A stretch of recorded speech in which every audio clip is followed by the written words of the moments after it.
Is this better than this?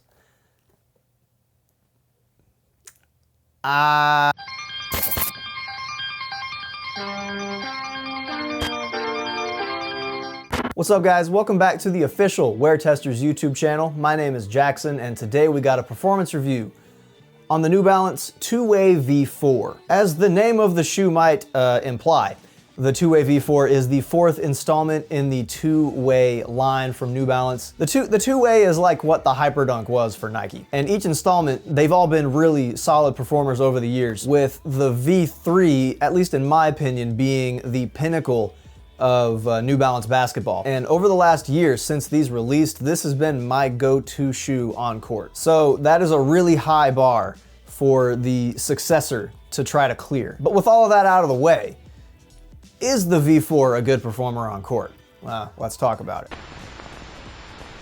it. Yeah, the traction is awesome. Just look at that. You've got herringbone on one side and you've got that weird little fresh foam pattern on the other side. Especially that herringbone. It is super thick and rugged, so this would be an excellent option for outdoor basketball. If you're looking for an outdoor basketball shoe and you're not wanting to tap into the Asian market, which if you're not going to, what are you thinking? This is gonna be a great option. But anyways, traction performance was awesome. I didn't have any issues ever. Yeah, it's really good. No matter what kind of movement you're making, front to back, side to side, up and down, this traction pattern is going to be there and it's gonna be very, very reliable. My only real beef with the traction pattern is that if you're Kyrie Irving or CJ McCollum, if you play like those guys and you're way up on the sides of your shoe all the time, the outsole does not wrap up onto the medial forefoot. You still do have that fresh foam, circle, wavy, oval looking pattern, but that's on the foam, it's not rubber. I am not a shifty player, and plus I'm recovering from a broken foot still, so I'm not quite playing up on the sides of my feet like that. Now let's get into the cushion. This is a very unique cushion setup. You have Fuel Cell, which has been featured on the previous iterations of the Two-Way line. But here you also have Fresh Foam. The white section, that's the Fresh Foam. The black section, that is the Fuel Cell. And you might be thinking, hey, isn't Fresh Foam like a lot more plush than Fuel Cell? Isn't Fuel Cell like really dense and firm? So it is a little bit of a weird sensation, especially the more that you break it in, because the more you break it in, the more you're compressing that Fresh Foam and the more that Fuel Cell is staying really resilient. But think of it this way. Think of it this way. The Kobe 5, this is the Protro, but think of the original Kobe 5. Those had Phylon, and there was a zoom unit in the forefoot, but that zoom unit was that little net bag that just went right under the ball of your foot. So right here on the outsole, that's where the zoom unit was. So back to these, so under the ball of your foot, you've got the Fresh Foam. It's gonna compress a little bit more.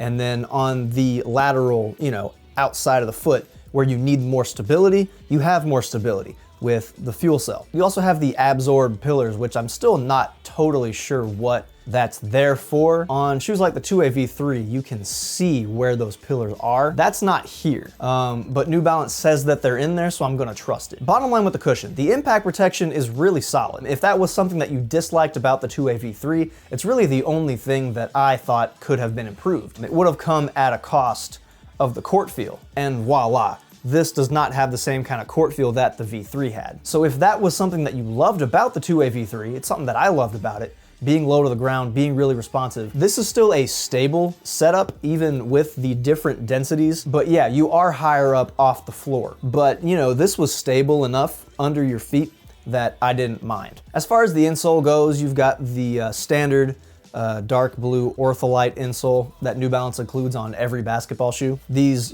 dark blue Ortholite insoles are gonna hold up a little bit better than the really fluffy light blue Ortholite insoles that you might be used to. So this is a little bit of a step up from the average insole, but by no means is this anything special.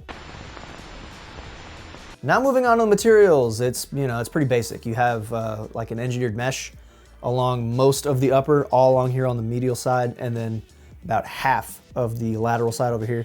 And then you've got a synthetic leather here in the back. And then back along your Achilles tendon, It's nice and soft and forgiving. And then you have TPU heat welded reinforcement material here along this section of the forefoot, along the toe, pretty standard stuff. So, I mean, there's not a whole lot to talk about here with the materials. They're decent, they get the job done. Don't expect anything special. This is a synthetic leather back here, so don't expect it to feel premium. When I first started wearing the shoe, when I was kind of breaking them in, right here where all these materials meet, there's a little bit of like there's a little TPU sidewall right here, and where the mesh and the leather, synthetic leather, and the TPU material all meet right here, it was digging into my foot a little bit. It took a few wears for me to really get used to it, but that is just something to pay attention to. You have a really basic mesh on the tongue. Breathability is decent with this engineered mesh. I mean, nowadays, you know, you get this mesh material on the uppers and there are multiple layers. There's always a layer underneath it. One thing that I don't like about the materials is you have this little tag by the, you know, these first couple of eyelets, and it covers up the laces. It kind of makes it hard to tighten up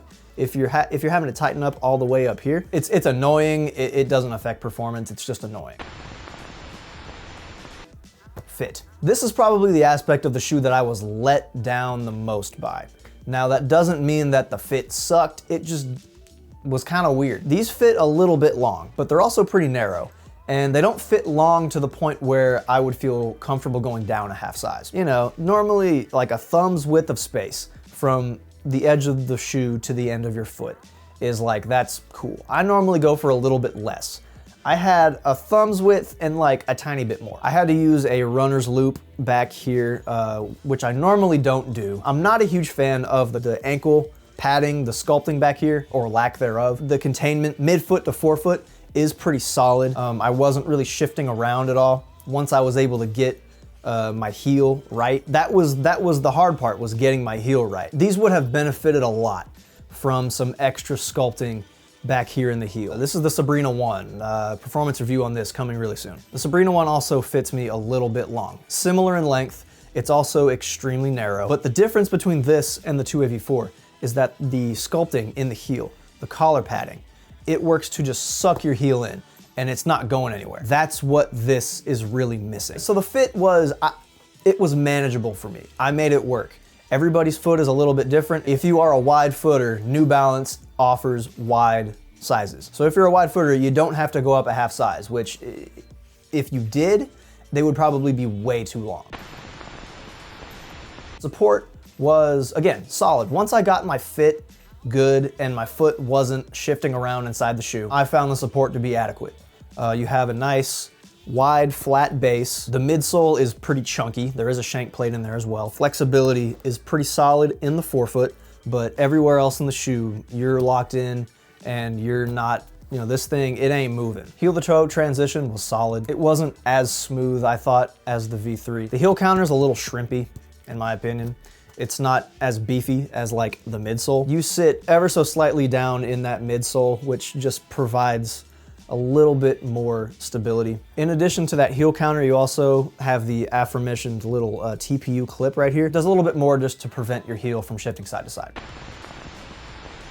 I don't like these as much as I like the 2AV3. Just gonna put that out there, although I wasn't expecting to because of how much I freaking love this shoe. So yeah, I don't like these as much, but that's for my personal preference. If you're somebody who wants more cushion, then you might like this one more. If you thought the fit on the 2AV3 was too snug, then maybe this is going to be better for you. If you're an outdoor player, the combination of extremely durable traction with a little more impact protection from, you know, concrete, then yeah, you might go for these as opposed to any of its predecessors. You know, overall, this is still a solid shoe. The fit for me was just the trickiest thing. That's about all I've got. If you've played in the 2AV4, please drop a comment. Let me know what you think. Do you agree with me? Do you disagree with me? Do you think I'm stupid? A retail price for these is just 120 bucks, which is awesome. I mean, this is a really, really good performer for the price, especially. Do all those things that make the algorithm happy. Thank you so much for watching. We'll catch you on the next one. Peace.